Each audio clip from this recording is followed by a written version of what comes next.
Gislaine, isso. Aí, foi, tá ligado.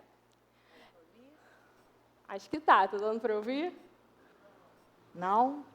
Aê! Gislaine, me apresentei rapidinho. Queria pedir para você se apresentar também um pouquinho para a galera te conhecer. Tá, muito prazer, uma alegria, uma honra estar aqui, né? Mais uma vez, estive aqui ano passado com as mulheres. Eu trabalho como psiquiatra há 23 anos, na área de psiquiatria clínica, né? Atuando em consultório particular e em ONGs. E é um prazer, né, poder atender o convite de vocês e ajudar a esclarecer assim, algumas dúvidas que são comuns com relação a temas que são tão já bem falados. Qualquer lugar que você acesse, você vai ter ali alguma informação, mas nem sempre essas informações, infelizmente, são tão confiáveis, né? Exatamente. A nossa primeira pergunta é exatamente sobre isso, ainda bem que você falou. A gente queria saber, assim, logo de início, quais são os principais sintomas de depressão e ansiedade, porque é justamente isso que você falou, né? A gente lê muito sobre isso, a gente ouve muito sobre isso, e a gente não sabe muito bem até que ponto essas informações são confiáveis. Então, porque hoje é muito comum a pesquisa na internet, né? Então, assim, a gente tem que ter todo um cuidado, eu costumo falar isso, porque nem todas as informações ali vão acrescentar e muitas vão prejudicar.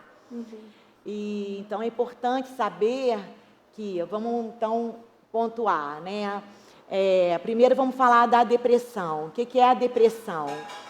Então, a depressão é uma doença, e aí eu quero parar um pouquinho nessa palavra doença, para dizer que não é fraqueza, que não é frescura, né? Que não é, vou englobar logo a outra pergunta, né? Nós, como os cristãos, a gente recebe, às vezes, pacientes em conflito, porque ou estão se considerando com falta de fé, ou outras pessoas na comunidade onde participam, né, colocam que você não está tendo fé, por isso você está passando por isso, né? Então, não é falta de fé, não é fraqueza, né? Não é frescura, é uma doença. Por que ela é uma doença? Porque ela envolve não apenas sintomas psíquicos, emocionais, esses também estão envolvidos, mas envolve também alterações neuroquímicas, que podem ocorrer, para vocês terem uma ideia, dentro de outros quadros médicos. Por exemplo, o hipotiroidismo pode causar depressão. Alguns medicamentos, como alguns antihipertensivos, podem causar depressão. Então, devido a esses aspectos neuroquímicos, a depressão ela passa a ser um quadro, uma síndrome, vamos dizer assim, porque ela tem vários sintomas e sinais de várias causas. Não existe é difícil na nossa área você isolar uma causa, né? Então, geralmente se associa a fatores emocionais, como perdas, luto, né? Dificuldades, problemas com a saúde, problemas relacionais, de relacionamento, né? E questões físicas, como eu estava falando, são alterações em neurotransmissores que podem, com isso, causar sintomas depressivos, que são eles: tristeza, desânimo, falta de vontade ou prazer, ou a dificuldade para experimentar prazer, alegrias que antes se experimentavam. Se perde, né? Cansaço, às vezes é muito cansaço, muita fadiga, com dificuldade de concentração. E esses sintomas, para ser colocado como depressão, eles têm que durar pelo menos 14 dias. Isso também é importante falar, que às vezes a pessoa está 1, 2, 3 dias e já fala, eu estou com depressão. Né? E não é bem assim. Todos nós enfrentamos dias não muito bons, Quem aqui já não passou dias assim, né? Onde não se sinta tão bem, baixa autoestima, culpa, é muito comum haver muita culpa. Mas quando é uma coisa de 2, 3 dias, que depois passa, foi um período curto, né? Às vezes é algo para você refletir, enfim. Ali tem o slide, ficou pequenininho, né? Mas tudo bem. Mas tem a TV aqui, ó, do ladão que tá grande. Ali fica grande, para mim que tá pequeno. Se eu precisasse colar, tava difícil. Graças a Deus. Agora melhorou. Porque às vezes eu posso esquecer algum detalhe. E a ausência de capacidade, como eu falei, existe um termo antigo onde não se fala nem tanto da tristeza, né? Mas fala-se da ausência de sentimentos. Eu gosto muito desse termo porque a depressão realmente, ela te leva a isso. A pessoa não sente nem alegria, nem tristeza, é um vazio, né? E isso é muito ruim. E uma outra coisa que apareceu ali, que é importante a gente falar, então assim, há uma redução da energia, né, que a gente chama de perda da energia vital. E a ausência da capacidade, como eu tinha falado, sentir prazer, alegria, felicidade, que o termo técnico é a anedonia. Apresenta também alterações psicomotoras em muitos casos, como pensamentos lentos, por isso a dificuldade de concentrar. Às vezes muitos não conseguem dar conta do trabalho mais. É uma das principais causas de afastamento laborativo, ou seja, de licença do trabalho. Pode haver diminuição ou aumento do apetite. E pode haver falta do sono, a insônia, ou um excesso de sono, que a gente chama de hipersonia. Então, existem essas duas situações. Às vezes a gente chama a depressão que tem aumento de peso, aumento de apetite, com hipersonia, uma depressão um pouco atípica, né? Mas pode ocorrer. Algo que falou ali que eu acho importante, eu não quero demorar muito nessa resposta, mas acaba que é necessário, que são pensamentos de morte, pensamentos suicidas. Nós estamos no Setembro Amarelo, né? Vocês já devem estar vendo aí, por conta de noticiários, enfim. O que é o Setembro Amarelo? É um mês que se dedica à prevenção ao suicídio. Prevenção ao suicídio. Então, assim, é importante te dar pelo menos uma pincelada nesse assunto, porque a cada 40 segundos, uma pessoa se suicida no mundo. Isso é muito sério, né? E é a segunda maior causa de morte entre 15 a 29 anos. A segunda maior causa de morte. Então, é um tema que começou a despertar já há alguns anos o interesse, né, das autoridades, OMS, aqui no Brasil, CFM, Associação Brasileira de Psiquiatria, falando, esse mês é um mês dedicado, temos muitas lives, temos muitos esclarecimentos, porque há tratamento, sabe?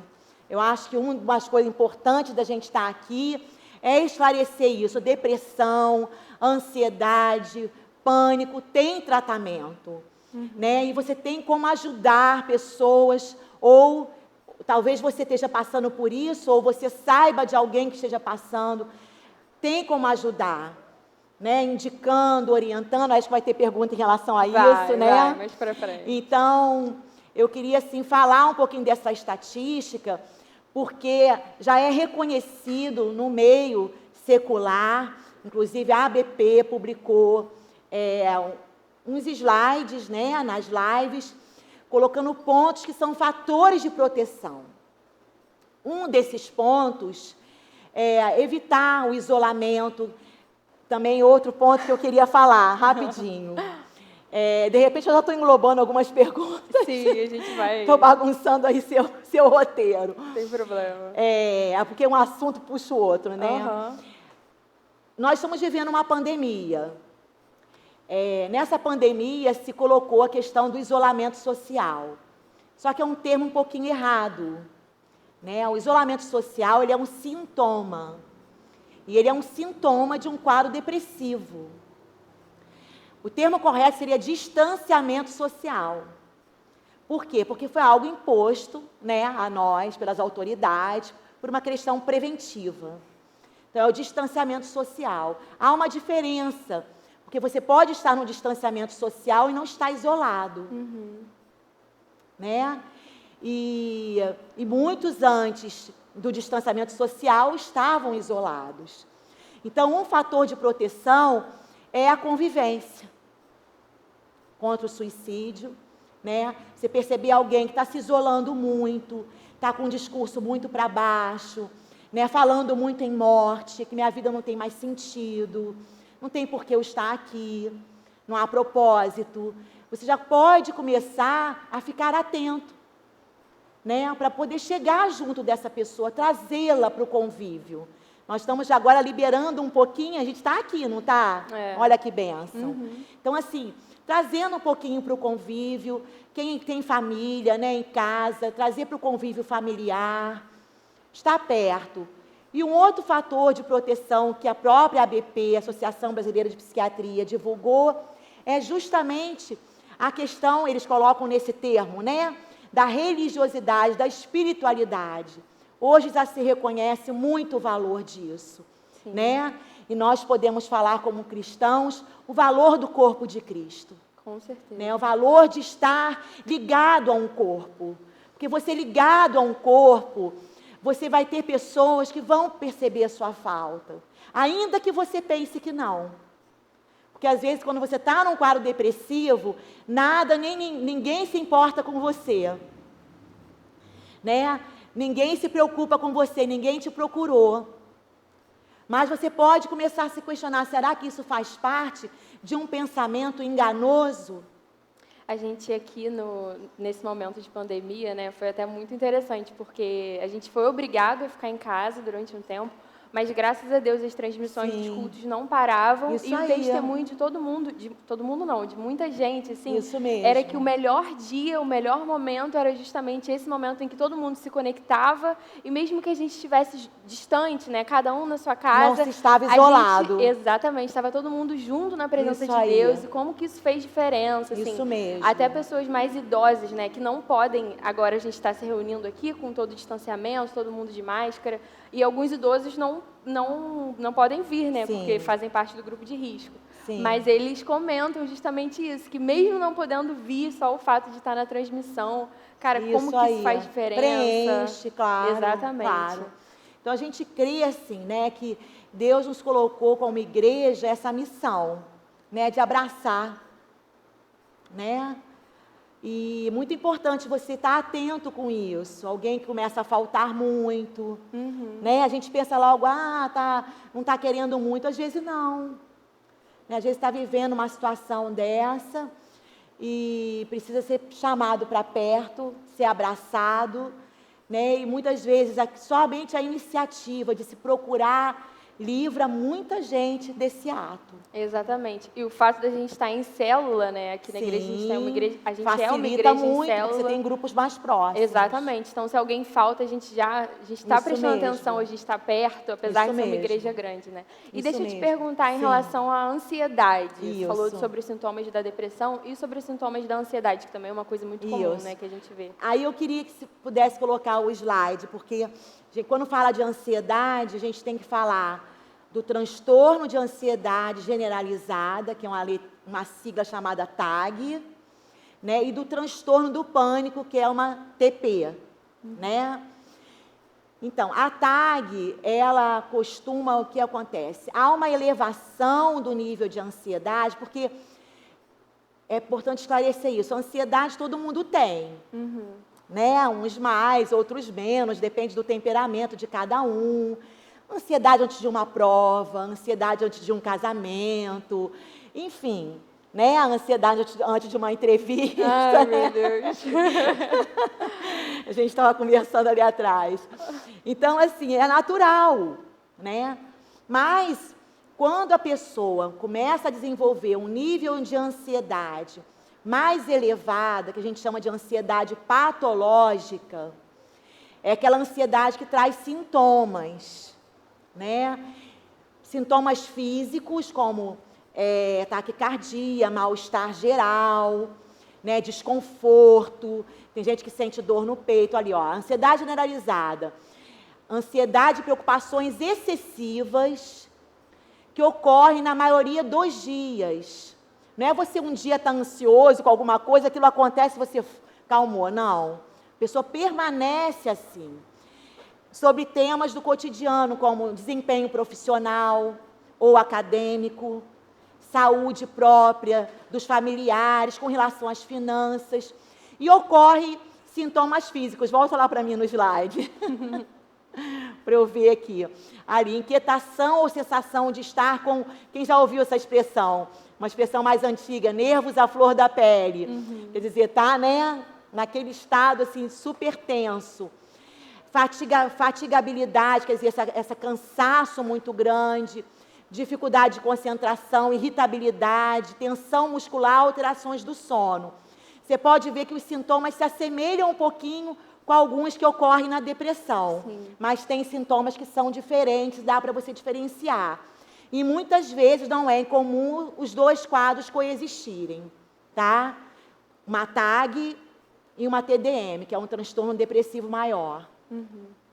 Então, pode ocorrer isso. Mas, basicamente, esse seria o transtorno de ansiedade. É uma ansiedade mais elevada constantemente, que começa a causar limitações na vida da pessoa, né? Um grande sofrimento e, às vezes, há abandono de atividades pelo sofrimento que é causado. Né? Então, muitas vezes, a gente tem que assim, falar sobre questão de padrões muito elevados, de autocobrança muito intensa, de perfeccionismo, né? Um padrão muito alto. Como você nunca alcança aquilo ali, você começa a sofrer. E, às vezes, é melhor abandonar, melhor entre aspas que eu falo, né?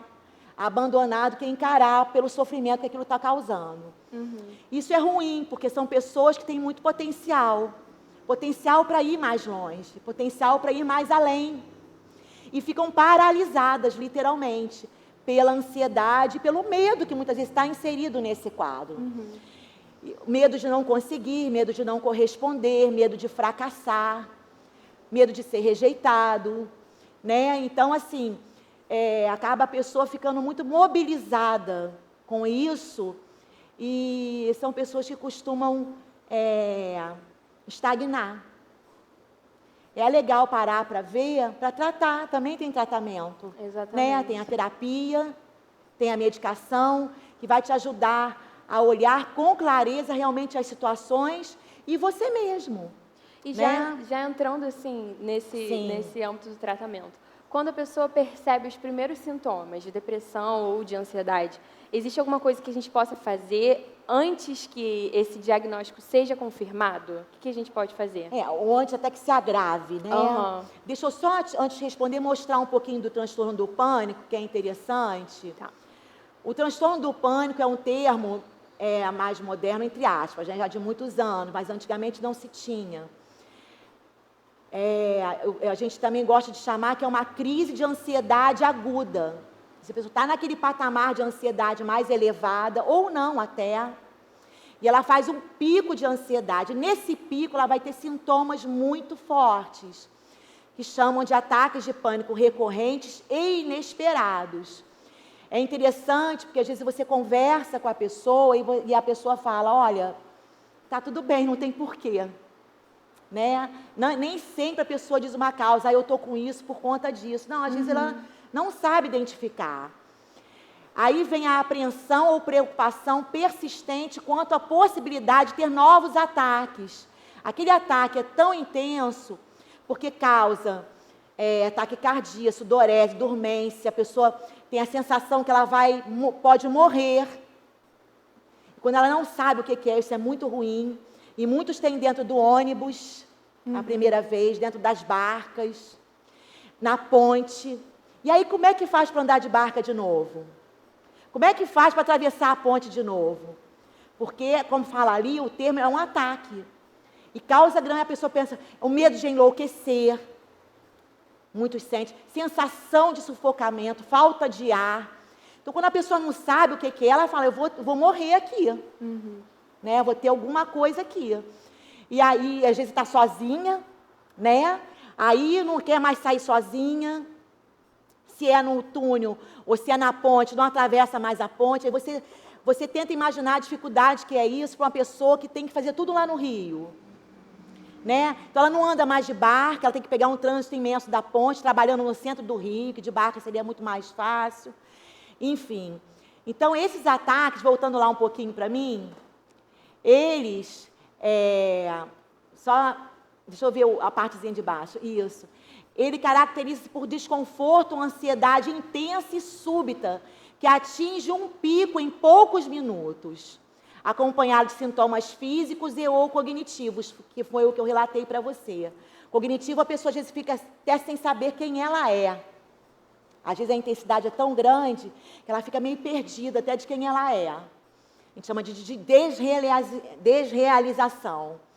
Então, o tratamento é importante por quê? Porque senão a pessoa vai chegando num ponto que ela não sai nem mais de casa. Entendeu?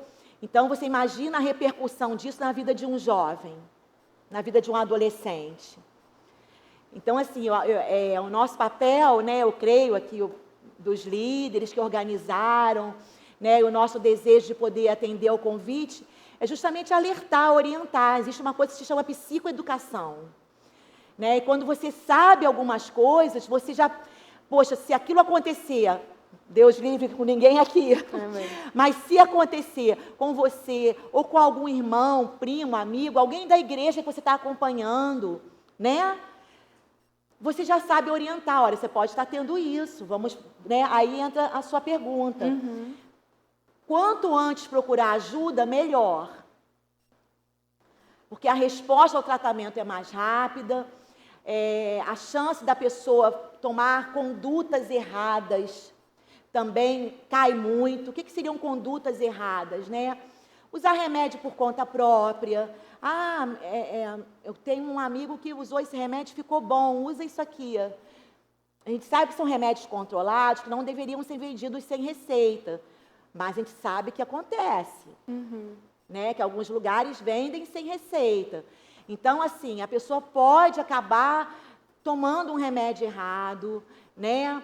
E, às vezes, fazendo uso abusivo daquele remédio.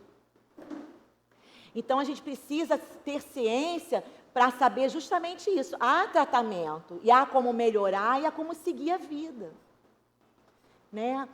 Eu costumo falar algo quando a pessoa vem com esses pensamentos de morte, dentro de um contexto de depressão, que enquanto a vida há propósito. Nós cremos no propósito de Deus para cada um. Talvez a pessoa não reconheça, mas ela tem um propósito. E reconhecer, então, o nosso papel como igreja, como corpo de Cristo, é ajudar, é facilitar a pessoa a ter essa verdade libertadora no seu interior. Amém. Né? De que a vida dela tem um propósito. E isso é tão sério que também no meio secular já se reconhece isso, que um dos fatores de proteção é quando o jovem, o adolescente, ele se sente fazendo parte de algo. Se sente útil em alguma coisa. A gente assistiu uma live, né, da ABP esse mês, e uma pessoa muito reconhecida no meio, né, uma catedrática, ela falava assim, quase que em outras palavras, o jovem, quase que nessas palavras, perdão, o jovem precisa servir. Quando ele está inserido em algo, em um projeto, servindo, aquilo traz algo de muito bom, um senso de pertencimento, um senso de utilidade, né? Então, muitos estão assim perdidos, sem uma orientação. Olha, faça isso, se envolva nisso, né? Que vai te fazer bem. Então, às vezes, a gente fala assim, olha, se envolve numa obra social. Uma das diretrizes do tratamento, se a pessoa não tem, por exemplo, eu não estou trabalhando ainda, estou só estudando. A gente costuma orientar, olha, se envolve numa obra social. Sabe?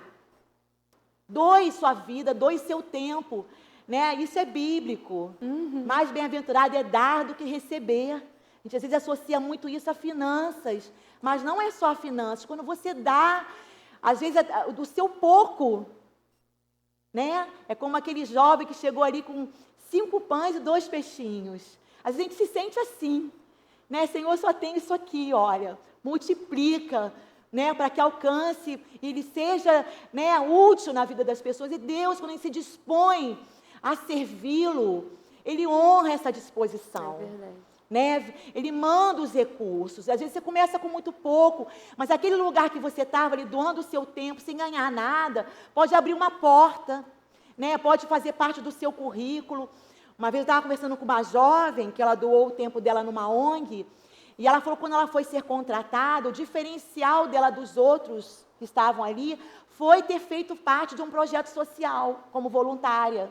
Isso fez um diferencial para ela ser contratada. Então, e ela é cristã. Então, nós cremos nisso. Né? Então, assim, trazer isso para o jovem, para o adolescente, é muito importante. E acaba que você vai ajudando outros e sendo ajudado, logicamente. Né? Então, com relação à sua pergunta, o quanto antes, a gente sabendo dessas informações, a gente pode procurar, quando for alguma coisa conosco, ou ajudar alguém a identificar. Talvez a pessoa não esteja aqui ouvindo, né? Ou não esteja em casa ouvindo. E você pode ajudar. Olha, isso pode ser isso. Né? Vamos procurar ajuda. O ideal é procurar o especialista. Né? Quem trata o transtorno depressivo, o transtorno de ansiedade, o transtorno do pânico, é o psiquiatra. Na geração de vocês, graças a Deus, hoje é bem mais tranquilo isso. Né? Porque, assim, nas gerações mais antigas, há muita resistência de ir ao psiquiatra, né? Porque se fala é o médico de maluco. Exatamente. Né? Bom, eu espero que na geração de vocês seja mais fácil, né? Porque tanta informação, né? Às vezes filmes, né? Séries, né? Falando do psiquiatra como uma figura ali que faz parte, né? E ajuda bastante. Eu, particularmente, atendendo uma adolescente uma vez, na hora me veio essa curiosidade, ela era nova, e eu perguntei assim, o que é para você estar aqui? Fiquei assim curiosa, né? Ela, normal. Entendeu? Então, assim, achei assim, aquilo excelente. Para ela, normal. Talvez para os avós, meu Deus, minha neta no psiquiatra. Entendeu? Então, assim, essa questão da geração é muito interessante. Então, a gente, vocês da geração, né? Jovem, adolescentes, é legal porque você pode influenciar. Não, vovó, vamos procurar. Você não está legal, isso aí, esse negócio de médico de maluco já acabou há muito tempo. Isso aí. Entendeu? Vamos embora e você ajudar, levar, entendeu? Legal. O que a gente pode fazer ao presenciar uma pessoa tendo uma crise de ansiedade? Às vezes a gente fica um pouco sem saber o que fazer por falta de informação mesmo. O que de forma prática, de que forma a gente pode ser útil numa situação dessa? De forma prática, vou falar. É claro que o ideal seria, dependendo do nível da crise, ter algum medicamento assim SOS, mas isso é praticamente, não tem como, né? A não ser que a pessoa já esteja em tratamento e você fala, você está tratando? Tô. Você tem algum remedinho SOS que o psiquiatra te passou? Ah, tem. Então vamos tomar agora, a gente está aqui com você, a gente vai te ajudar, né? Então vamos tomar que você vai se sentir melhor. Caso não seja o caso, né? Não esteja num tratamento, enfim. É levar para um ambiente tranquilo, né? Sem muito barulho, sem muita gente, e ficar ali ao lado. Né? Olha, a gente está aqui, se for preciso, a gente vai chamar uma ajuda médica, você não vai ficar sozinho, fique tranquilo. Né? Você pode até perguntar, posso orar por você? Não, estou falando para o grupo cristão, né? Posso orar por você? Posso. Sempre com muita calma, tranquilidade, ajudar a pessoa a respirar. Né? Respira com calma, expira. Inspira, segura um pouquinho e expira por um tempo mais longo. É o exercício de respiração. E vai levando a pessoa a isso, tranquilidade. Acima de tudo, não são muitas palavras nessa hora. É saber que está ali, que ela não está sozinha. Entendeu? E que se houver necessidade, vai haver socorro, vai se chamar.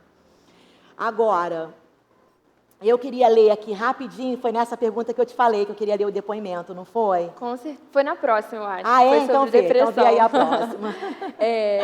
A pergunta, né, que a gente comentou lá antes foi, assim, que é muito comum a pessoa, quando tem um quadro depressivo, um diagnóstico fechado, as outras pessoas ao redor tentarem ajudar, tentando levantar o astral, então dizendo frases motivadoras. E aí a pergunta era justamente assim, esse é o jeito correto? Como a gente pode ser útil e ajudar em relação à depressão, né? Fiz a mesma pergunta em relação à ansiedade, agora em relação à depressão. Sim, isso.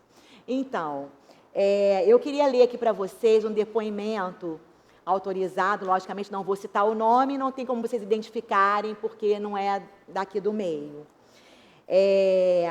De uma adolescente, que a gente teve a oportunidade de atender, e ela escreveu isso aqui.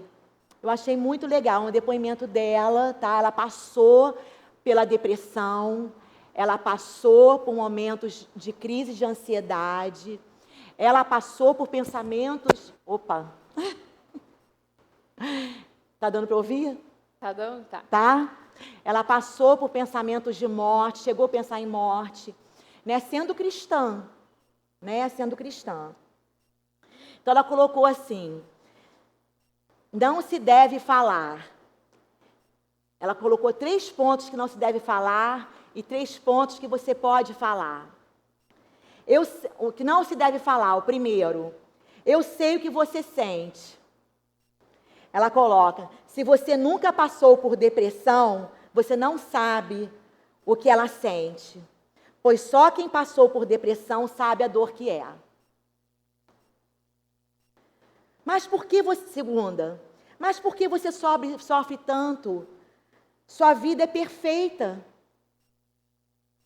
Ela, mesmo que a pessoa tenha uma família estruturada, que era o caso dela, dinheiro, uma casa boa, ela pode sofrer como todos. Todo mundo tem uma batalha e você não tem direito de julgar a de ninguém. Palavras dela, tá?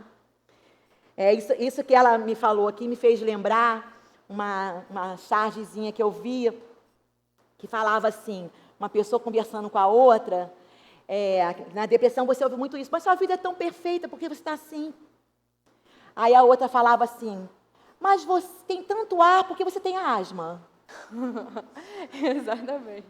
Entendeu? Aí essa frase dela me fez lembrar isso. O terceiro e último ponto que não se deve falar. Mas isso deve ser culpa sua. O que você fez para merecer isso? Difícil, né? Muito. Você já está num quadro desse, ainda ouvi um negócio assim. Ela botou, depressão é uma doença. Tem aquilo e porque Deus tem um propósito. Desculpe, depressão é uma doença e não uma punição. E se a pessoa tem aquilo é porque Deus tem um propósito para ela. Amém. Olha que legal ela falando hoje já recuperada, né? E Deus está usando ela aqui mesmo. A gente estava numa live, ela espontaneamente quis falar. Aí eu pedi a ela, você pode me mandar, assim, né? Ela mandou, quer dizer, ela já está sendo muito útil, né? Então ela fala assim, e se a pessoa tem aquilo, porque Deus tem um propósito para ela. E Ele sabe que ela pode vencer aquilo. Amém. Como uma pessoa me disse um dia, Deus escolhe os seus mais fortes guerreiros para as piores batalhas. Aí depois ela coloca, o que fazer para ajudar? Aí ela separou então 3 pontos do que fazer para ajudar. Primeiro, estar junto. Às vezes, sem falar nada. Deixar a pessoa chorar no seu abraço ou apenas segurar a mão dela. Ela viveu isso, né? Isso traz uma segurança que vocês nem imaginam. Número 2, chamar ela para um lugar que você sabe que ela gosta. Quando se tem essa doença, se perde todos os prazeres, até mesmo aqueles que você mais gostava. Então, ter um amigo que você sabe que topa ir a qualquer lugar com você para te animar, é muito bom. Legal. Número 3 e último. Não force a pessoa. Se ela não quiser falar, tudo bem. Só esteja do lado dela nesse momento. Você tem que ganhar a confiança dela e não piorar tudo. Muito legal. Tá? Então, achei legal trazer isso aqui, porque é um depoimento fresco de uma adolescente jovem, que hoje está assim, praticamente recuperada, né? E ela deixou registrado aqui o que ela passou, as 3 coisas que não foi legal ela ouvir, né? Que não ajudaram, e 3 coisas que ajudaram. Então, fica aí o recado, né, para todos nós. Muito né? legal. No início você comentou um pouco, né, que às vezes a gente ouve que cristão não pode sofrer com essas questões porque Sim. é cristão e tal. E aí eu queria fazer essa pergunta assim de maneira formal, né? Sim. É possível um cristão sofrer com crise de ansiedade, depressão ou qualquer outra doença assim nesse sentido? Qual a perspectiva bíblica a respeito desse assunto? Assim, a Bíblia tem vários pontos que falam, né, da ansiedade. Né? Vocês mesmos, a maioria que deve conhecer. Lancemos sobre ele toda a nossa ansiedade, porque ele tem cuidado de nós. É claro, assim, que a Bíblia ela é soberana. E as verdades de Deus são libertadoras. Você, quando começa a exercitar isso, você, né, vai sendo fortalecido. Mas existem situações, volto a falar, onde há uma questão química envolvida. Né? Assim como eu falei, por exemplo, que o hipotiroidismo causa a depressão, é uma das causas, o hipertiroidismo pode causar ansiedade. Entendeu? Então, assim, a pessoa é cristã. E ela está ali vivendo algum momento de perda, né? Algum momento de uma situação muito difícil na vida que ela está tendo que encarar. E ali está colocando até as causas, né? Mas, enfim, não vou me ater muito a isso, mas existem os fatores genéticos, quando a pessoa tem a depressão na família, acontecimentos externos, que é a morte de um ente querido, separação conjugal, perda do emprego, dificuldades financeiras e outras situações graves, traumas psíquicos, abuso sexual, violência e situações estressantes vivenciadas na infância. Né? Isso são fatores de risco, né, para se abrir um quadro depressivo. Então, diante dessas questões das causas, né, inclusive a questão química, é importante a gente ter a ciência de que a pessoa pode ser cristã, né, e vir apresentar um quadro assim. Né? É o que ela coloca aqui, o que ela menos precisa é de ser julgada, né, ou ser taxada, de você não estar tendo fé, você não... eu quero, assim, ser bem clara nisso, porque eu acho que tudo tem o seu tempo. E Provérbios fala que a palavra, a seu tempo, quão boa é. Né? Acho que vai existir momentos onde você vai desafiar o seu irmão a desenvolver a fé, né? A desenvolver um relacionamento com Deus que traz paz, né? Aquela questão... Grava os versículos que falam sobre ansiedade, num lugar que você veja toda hora ali na casa, na porta do seu armário, no espelho do banheiro. E começa a meditar, que a gente vai entrar naquilo que Filipenses 4 fala. Filipenses 4 diz, né, tudo que é bom, tudo que é puro, tudo que é ilícito, tudo que é... Se há alguma honra, se há algum louvor, isso ocupe o vosso pensar. Né? Isso é muito receita, né, médica. Né? Muitas vezes eu dou, o paciente sai, eu indico, olha, vamos meditar em Filipenses, porque é importante a pessoa começar a fazer esse exercício, de ocupar a mente, porque os pensamentos negativos estão ali, os pensamentos de morte estão ali. Então, vamos trabalhar isso, mas vai existir o momento de você realmente fazer, né? Porque nem tudo também é doença. É isso o grande X que a gente tem que colocar aqui. Nosso papel aqui não é falar que tudo é a doença, porque existem 2 grandes problemas, a negação e a lente de aumento. A negação é você negar que aquilo existe ou possa acontecer, é muito ruim, mas também colocar uma lente de aumento é tão ruim quanto.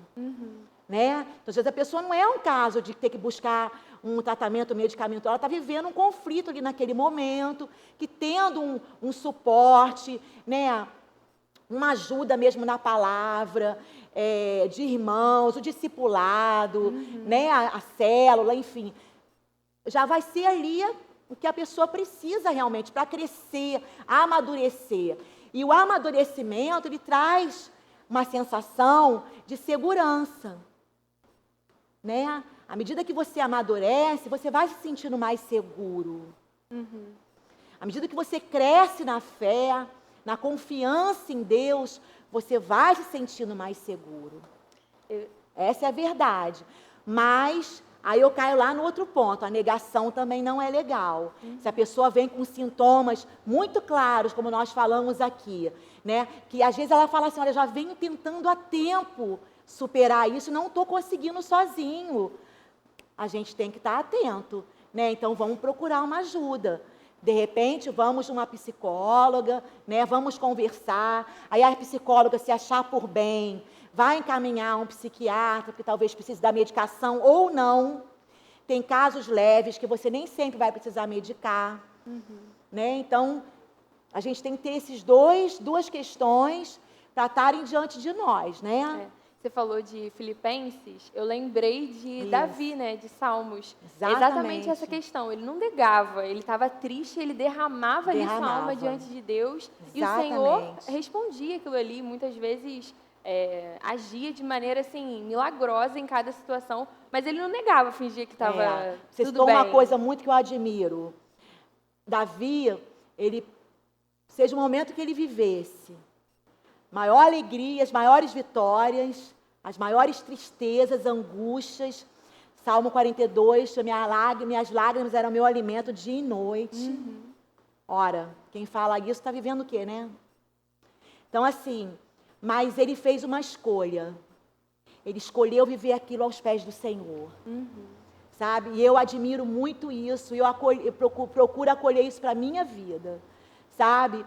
Seja em momentos de maior alegria, vitórias, conquistas, está aos pés do Senhor, se humilhando, se alegrando, agradecendo. Amém. E o contrário nem se fala, né? Momentos de angústia, de dor, de tristeza, de desespero, está aos pés do Senhor, agradecendo, né? Porque há um propósito daquele sofrimento. Uma grande coisa, sabe, queridos, que nós temos como arma na nossa vida, é a palavra de Deus. Nela a gente vai ter Jeremias, a gente vai ter Elias, foram homens de Deus que passaram por isso. Jó, excelente lembrança, né? E Jó, no final de tudo, qual foi a declaração dele? Até mexem comigo, que eu gosto muito de cantar um louvor, que é sobre isso. Fala, Gislaine, que gosta de cantar essa música. Fala assim, bem sei que tudo podes, meu amado, e nenhum dos seus planos podem ser frustrados. Amém. Então, Deus tem planos para mim e para você que não podem ser frustrados. Né? E há uma definição de desespero, eu aprendi isso com um amigo, colega, pastor, agora há pouco tempo, numa live, que ele trouxe que um escritor, não me lembro o nome agora, né? Que viveu, na realidade, de campo de concentração, ele era judeu, e ele deixou a seguinte questão: D é igual a S menos S. Desespero é igual a sofrimento sem sentido. Desespero é igual a sofrimento sem propósito. Ou seja, quando você entende que há um propósito, ela fala isso aqui, a moça, né? Que há um propósito para o seu sofrimento, tudo muda na sua perspectiva. Talvez você não vai entender imediatamente o propósito daquele momento. Às vezes é difícil, na hora da dor que você está enfrentando, entender, né? Mas a perspectiva muda. Eu sei em quem tenho crido, e estou bem certo, né? Que Ele é poderoso para fazer infinitamente mais. Amém. Do que tudo quanto pensamos, cremos, sentimos, não é? Então, assim, é exercitar a palavra nesses momentos, como Davi aos pés do Senhor, e como Elias, ouvir Deus te chamar. Porque você está na caverna. Saia. Nossa, muito especial você ter falado isso, porque tem 2 semanas que no domingo o pastor Jonatas pregou isso aqui no púlpito. Tem 2 ou 3 semanas, então que bênção. Para você ver como que o Espírito já tem ministrado no nosso coração a respeito disso, né? Existe um médico, um neurologista, que ele colocou uma sigla, MAP. Ele tem falado muito sobre isso, que o tratamento, você sair de um consultório apenas com uma receita médica, é um tratamento incompleto, né? Então, ele trabalha o MAP. O que é o MAP? Se eu não me engano, o nome dele é Pedro, ele tem até um site. Ele fala, o MAP, o M é o movimento. Então, a atividade física é muito importante. Legal. Se você quer ajudar uma pessoa nesses momentos, na ansiedade, estimula, vai fazer, ela não tem força para caminhar. Geralmente é assim, né? Eu não tenho vontade, eu não tenho força. Pega e leva. Você vai estar ajudando tremendamente. Porque aqueles neurotransmissores que são liberados na atividade física vai ajudá-la de maneira super importante. A letra A é aí eu quero falar também do M, que é um movimento, aí digo eu, né? Eu não atribuo só atividade física. Eu acho que a gente precisa fazer um movimento de saída, como na caverna. Elias sai. As pessoas tendem a ficar o quê? No seu quarto, isoladas, né? Com a internet, o que é um perigo muito grande. Porque na hora que a gente não está bem, tudo que não presta chega, né? Então, a gente tem que estar com muita atenção a isso. E a pessoa, o que acontece? Ela fica ali. E, geralmente é um quarto escuro, né? Então, eu costumo até falar, olha, se você não tem condição de sair da sua casa e fazer uma atividade física, uma coisa eu vou te orientar.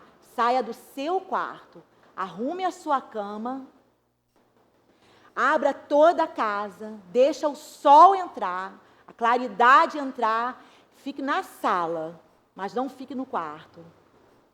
Por que eu falo isso? Porque, simbolicamente, isso já é um movimento, entendeu? De sair e não de afundar cada vez mais, né? O A é a alimentação. A gente não pode deixar de falar do aspecto alimentar hoje em dia, né? Porque a alimentação tem nutrientes que são específicos para esses neurotransmissores. Então, assim, verduras, legumes, frutas, uma alimentação balanceada, não ficar sem comer. Uma das características é a perda do apetite, ou a pessoa tem um apetite aumentado só para bobagem. Isso é muito comum, né? É o doce, é o açúcar, é o fast food. Isso a pessoa come. Agora, Então, a gente tem que tentar ajudar nesse ponto para que os nutrientes ali dos alimentos também sejam acrescentados, né? Então, bastante líquido e boa alimentação. E o P do MAP seria o pensamento. E aí eles falam algo que a Bíblia já fala há muito tempo. Nós, cristãos, já falamos há muito tempo, que é a meditação, né? Ocupar o pensamento, Filipenses, olha quantos anos, né? Verdade. Ocupar o pensamento com aquilo que é bom. Então, você meditar, você ter um tempo de quietude, de parar tudo à sua volta. Um dos tópicos que eu ia falar, o que mais gera ansiedade, gatilho, né? A gente até cortou, mas vou entrar um pouquinho, que é justamente essa vida acelerada, né? Que hoje somos levados a ter. A pandemia deu uma pisada no freio legal. É verdade. Né? Mas, assim, pensando aí fora a pandemia, o que acontece? Tudo muito acelerado. Esse médico falou uma coisa interessante. Todo mundo devia ter, por dia, pelo menos, eu sei que isso aí é muito difícil, mas só para você ter ideia da importância, 4 horas de contato com a natureza. Nossa. Todo dia, seja praia, seja campo, só para você ter uma ideia, né? Então, assim, eu não posso 4 horas. Por isso que eu falo que a atividade física, a academia é muito legal, mas se puder ser feita, né, orla, nós estamos na região oceânica, né, gente? Orla, beira de praia, pisar o pé no mar, né, aquela aquela maresia faz bem para tireoide, para sinusite, para rinite, vai tratar tudo, vai tratar, sabe? Então, assim, isso é muito importante. Então, ocupar o pensamento e ter momentos de quietude, sem internet, sem ligação, sem celular, sem eletrônico, e quietude. Legal. E melhor ainda se for na presença do Senhor, né? Amém. Poxa, muito legal. Amém. Já caminhando para o final, vou fazer a última pergunta, que é: o tema da nossa conferência é Até que Ele Venha. A gente escolheu esse tema porque a gente entende que até que Jesus volte, a gente é chamado para viver em santidade, para pregar o Evangelho, e enfim, dessa maneira. E aí a pergunta que eu queria fazer para fechar é justamente assim: como que um cristão pode lutar com essas questões até que Jesus venha, né? Quais são os nossos... Como é que a gente pode lutar isso e até ajudar outras pessoas também como cristãos? Sim, eu acho que sempre assim, não sei se eu vou responder tão bem essa pergunta, porque até que Ele venha, a gente está sendo trabalhado. É verdade. Né? A gente está sendo moldado. Então, se permitir ser moldado por Deus, sabe? Se permitir ser tratado. Né? Nem tudo você vai ouvir um sim. Nem tudo você vai ouvir agora. Muitas vezes você vai ouvir um não, muitas vezes você vai ouvir espera. E algumas vezes você vai ouvir o sim. Então, é permitir ter um coração ensinável na presença do Senhor, sabe? É permitir crescer na fé, no conhecimento do Senhor, da sua palavra. Crescer é um desafio, sabe? Sempre será. Né? Não há crescimento sem dor. Não há crescimento sem dor. Mas somos chamados a crescer. Porque isso faz parte do aperfeiçoamento, do preparo, né? Para estarmos como uma noiva adornada, preparada para quando Ele voltar. Amém. E uma das coisas assim, que tem incomodado, não só a mim, não sei se vocês sabem, eu também sou esposa de pastor, né? E estamos juntos ali no pastoreamento na igreja já há mais de 20 anos também. A gente entende assim que Deus quer muito levantar essa geração. Amém. Até me emociono um pouco, desculpe. Não é muito confortável para mim falar, entendeu? Mas quando veio o convite, eu me senti desafiada com missão. Porque eu coloquei a minha profissão como missão na mão de Deus. Eu vejo que a geração de vocês é uma geração muito atacada, né? E vocês que estão aqui, que fazem parte de um corpo, precisam reconhecer, né, que Deus quer prepará-los para os tempos que hão de vir, sabe? Para fazer diferença, para serem voz profética nessa geração. Não sei se os termos que eu estou falando condizem com vocês, me perdoem. Mas, no fundo, é a mesma coisa. É isso aí, são termos bíblicos. Né? Então, não se deixe influenciar, seja um influenciador. Sabe? Não se deixe influenciar. Você está numa faculdade que é desafiadora fazer. Né? Eu lembro quando eu fiz psiquiatria, só tinha eu cristã ali. E, para não dizer eu, tinha um professor que até aprendi muitas coisas assim com ele, no sentido diferencial, que é espiritual e que não é, mas ele era espírita.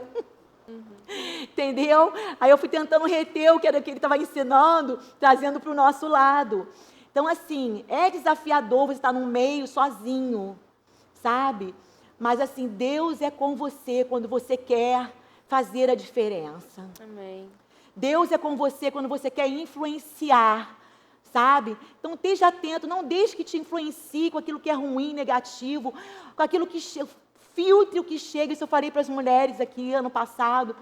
Filtre o que chega na sua casa, filtre o que chega na internet. Não veja coisas que só vão te levar para distante de Deus, né? Um abismo chama outro, a Bíblia fala isso, né? Basta um clique, hoje com a internet, por isso que eu falo que a geração de vocês é muito atacada. Basta um clique na internet para você ver o que não presta, né?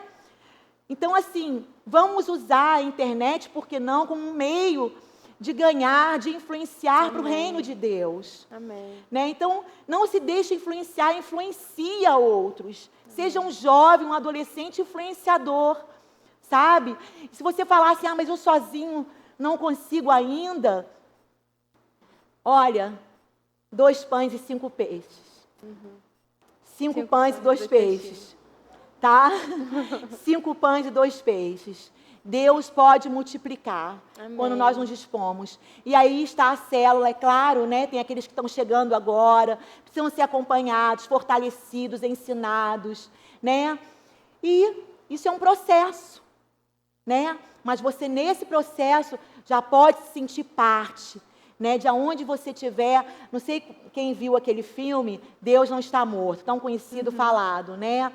Poxa, aquele jovem ali sozinho, né? Perdeu uma namorada por conta do posicionamento dele, né? Foi desafiado na sala de aula, numa faculdade, mas ele se determinou a não ser influenciado e sim a influenciar, né? Então, eu creio que possamos, né, os mais novos, serem ajudados por aqueles que já estão há mais tempo, a ser um influenciador. Amém. E dizer, olha, é possível você ser um influenciador. Sim, é possível. Para as coisas de Deus. Para as coisas que concernem ao reino de Deus. Amém. É isso. Amém. Poxa, eu queria muito te agradecer, em nome do Gol, do Up, da Igreja Oceânica. Poxa, foi realmente um momento muito especial para a gente, de Deus. A gente louva a Deus pela sua vida. Vamos louvar a Deus pela vida dela. Amém. Glória a Deus. Amém. Glória a Deus. Amém. A gente queria demonstrar um pouco do nosso carinho com uma lembrança. Então, eu espero que você isso, se sinta realmente abraçado. O chocolate tem serotonina beça, hein? A gente só não pode comer. Obrigada, querida. Obrigada. Obrigada, gente. Bastante serotonina aqui. Muito obrigada, Gislane. Tá. Poxa, obrigada a vocês. Mesmo. A gente podia fazer uma oração, né? Com certeza. Para terminar, amém? Amém. Senhor, muito obrigada por esse momento. A tua palavra é viva, é eficaz. Ela é libertadora, Senhor. Ela nos transforma, Senhor. Verdade. E o meu desejo é que a tua palavra transforme cada jovem nesse encontro, amém. Senhor. Levando-nos a crescer, Senhor. Aquilo que Paulo falou a Timóteo, manejar bem a palavra da verdade. Senhor, eu creio que é isso que nós precisamos aprender a fazer a cada dia, a crescer em Ti, a ser aperfeiçoado como obreiro aprovado, amém. Que maneja bem a palavra da verdade, até que Tu venhas. Amém. Em nome de Jesus. Amém, Senhor. Amém. Amém. Amém. Obrigada. Alô, som. Pô, amém, galera. Cara, que bloco maneiríssimo. Ele já pensou abrir um talk show? Tá entrevistando direitinho, cara. Pô, maneiríssimo. Pô, mas agora é a hora que a galera tá esperando, né? A hora do coffee break. Tô morrendo de fome. Mas antes de eu liberar geral, assim, pra gente poder comer, pra gente poder ter uma comunhão mais aberta, assim, tem alguns avisos. Então, o primeiro, o coffee break vai continuar naquele esquema de a gente liberar